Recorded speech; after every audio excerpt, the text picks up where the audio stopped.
नमस्कार viewers, Pathfinders bye Unacademy IAS के YouTube channel पर आप सभी का स्वागत है। So friends, prime minister Modi आज न्यू दिल्ली लैंड कर चुके हैं। G20 समिट में एक सक्सेसफुल डिप्लोमेटिक प्रेजेंस दिखलाकर अब वो वापस आ चुके हैं। G20 समिट में बहुत सारे लीडर्स के साथ बायलैटरली प्राइम मिनिस्टर मोदी ने बातचीत किया। वो चाहे इटली के लीडर हों, जापान के लीडर हों, ऑस्ट्रेलिया, कनाडा और बहुत सारे ऐसे कंट्री के लीडर के साथ मुलाकात हुई। काफ़ी प्रोडक्टिव बातचीत भी रही। डोनाल्ड ट्रंप और शी जिनपिंग का एब्सेंस होना ये इंडिया के लिए एक काफ़ी पॉजिटिव न्यूज़ था, because India did not have to encounter the rhetoric, the propaganda of Donald Trump and also Xi Jinping के साथ इस समय ज़्यादा मिलना ये भी कोई अच्छी चीज़ नहीं दिखती हुई नज़र आ रही है, बिकॉज चाइना के साथ रिलेशन अभी भी नॉर्मलाइजेशन हो रहा है, बट रिलेशन में काफ़ी ज़्यादा प्रॉब्लम्स हैं जो स्ट्रक्चरल प्रॉब्लम है। अब फ्रेंड्स, आज मैं एक बहुत इंपॉर्टेंट डिप्लोमेटिक पॉलिसी या डिप्लोमेटिक आउटलुक के बारे में बात करने जा रहा हूं, जो भारत की एक मिडिल पावर डिप्लोमेसी है।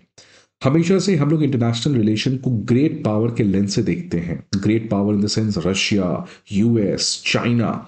लेकिन आज एक नया मिडिल पावर डिप्लोमेसी भारत बहुत ही साइलेंटली कर रहा है, जिसको बहुत सारे फॉरेन पॉलिसी एक्सपर्ट जो हैं वो देख नहीं पा रहे हैं।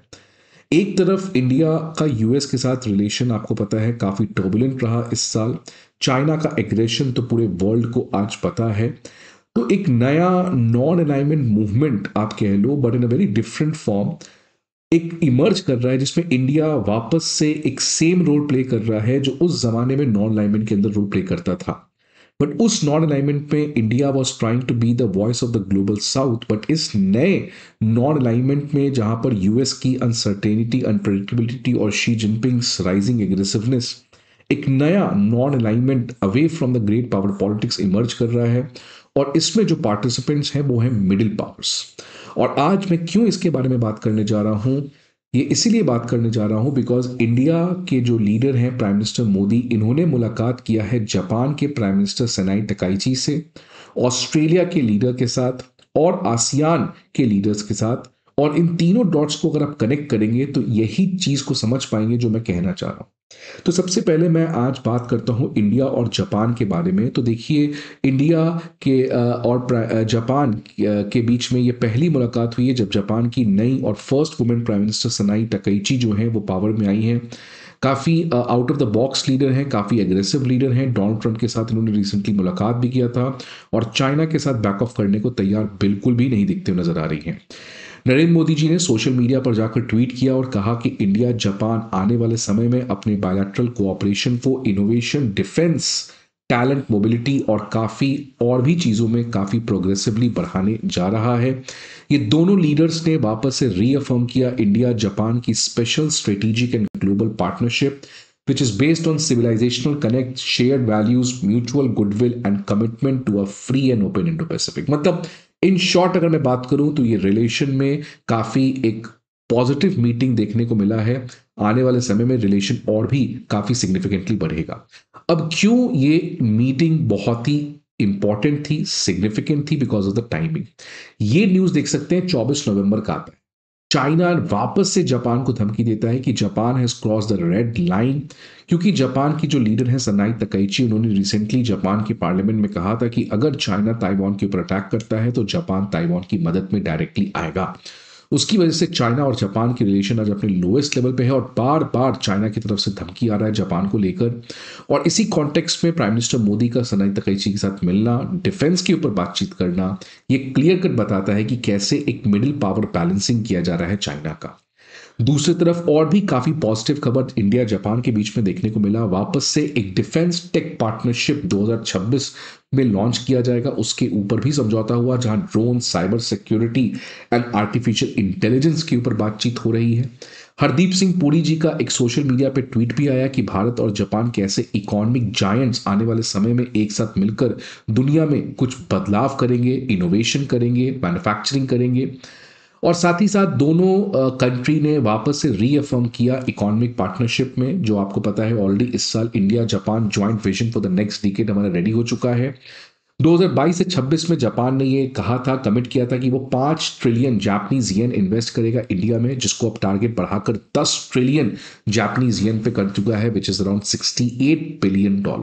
तो फ्रेंड्स, ये रिलेशनशिप एक बहुत पॉजिटिव तरीके से बढ़ रहा है, खासकर उस समय जब India is trying to live peacefully with China, और चाइना और जापान की रिलेशन अपने लोएस्ट लेवल पे आ चुकी है।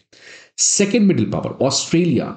Prime minister Modi G20 summit में ऑस्ट्रेलिया के लीडर एल्बनीज के साथ मुलाकात करते हैं, और वहां पे भी सेम डिफेंस, एनर्जी, ट्रेड, इनको लेकर काफी ज्यादा स्ट्रेटेजिक कोऑपरेशन की बातचीत हुई है। प्राइम मिनिस्टर एल्बनीज ने भारत को सपोर्ट किया है इस ग्लोबल फाइट अगेंस्ट टेररिज्म में। काफी प्रोडक्टिव बातचीत हुई है, और साथ साथ ऑस्ट्रेलिया के जो फॉरेन मिनिस्टर हैं पेनी वोंग, उन्होंने तो यहां तक कह दिया कि ऑस्ट्रेलिया जो है वो आज भारत को एक क्रिटिकल स्ट्रेटेजिक पार्टनर देखता है इंडो पैसिफिक में, which means again against China, Australia sees India as a very important vital partner। ये न्यूज तब आ रहा है जब आप देख सकते हैं कि लास्ट वीक से लगातार ऑस्ट्रेलिया के पार्लियामेंट में ये डिबेट चल रहा है कि कैसे हम चाइना के हैकिंग से बच सके, बिकॉज चाइना जो है वो स्टेट सर्विलेंस रख रहा है ऑस्ट्रेलिया के ऊपर, जिसकी वजह से रिलेशंस में अगेन काफी ज्यादा प्रॉब्लम देखने को मिल रहा है।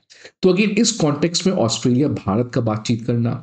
तो थर्ड, रिसेंटली आपको पता है आसियान समिट हुआ, राजनाथ सिंह जी गए थे, और कैसे आसियान के डिफेंस मिनिस्टर्स ने एक सिंगल वॉइस में कहा कि भारत जो है आज एक रिस्पॉन्सिबल सुपर पावर है इंडो पैसिफिक में। भारत का एक रोल सुपर पावर की तरह इमर्ज किया है इंडो पैसिफिक में। अब मैं ये क्यों चीज कह रहा हूं, बट एक चीज यहां पर मेंशन है, वो है यूएस के साथ हमारी कोई एसेट बातचीत नहीं हो रही है इंडो पैसिफिक को। क्वाड समिट जो होने वाला था वो भी अब पता नहीं कब होगा। मतलब इफेक्टिवली अगर आप देखेंगे तो ये जितने भी कंट्री हैं, चाहे आसियान हो, चाहे जापान हो, चाहे ऑस्ट्रेलिया हो, या चाहे साउथ कोरिया क्यों ना हो, ये सारे कंट्रीज जो हैं आज जिस तरीके से यूएस की अनप्रेडिक्टेबिलिटी बढ़ रही है, शी जिनपिंग का एग्रेसिवनेस बढ़ रहा है, ये शांति से रहना चाहते हैं, और इसलिए आज वो भारत के साथ मिलकर एक मिडिल पावर डिप्लोमेसी करना चाह रहे हैं। और यही एस जयशंकर के माइंड में भी चल रहा है। बहुत अच्छे से Gajula Singh Niranjan, PhD in politics and आयर, एक आर्टिकल में लिखती हैं कि कैसे इंडिया का जो मिडिल पावर डिप्लोमेसी है आज इस कॉम्प्लेक्स वर्ल्ड ऑर्डर में एक नया इंपैक्ट क्रिएट कर रहा है। 21st सेंचुरी में एक नया फॉरेन पॉलिसी जो मिडिल पावर डिप्लोमेसी है, it's not a policy for the global south, it's a policy with middle power. कैसे ये मिडिल पावर डिप्लोमेसी के थ्रू आज इंडिया जो है, इंडिया ही नहीं, बहुत सारे कंट्रीज जो है आज यूएस की अनप्रेडिक्टेबिलिटी और शी जिनपिंग के एग्रेसिवनेस को बैलेंस करने में मदद कर रहे हैं। तो ये इंडिया का एक बहुत ही स्मार्ट मूव है कि कैसे ट्रंप को बैलेंस करके, रशिया के साथ अपने टाइम टेस्टेड पार्टनरशिप को कंटिन्यू करके, चाइना के साथ पीसफुल रहकर एक मिडिल पावर डिप्लोमेसी में एक नया अवतार भारत अपना क्रिएट करना चाह रहा है। सो फ्रेंड्स, आपकी क्या सजेशंस हैं, please let me know in the comment box. I hope आपको ये वीडियो अच्छा लगे। See you again in some other video, till then goodbye and take care.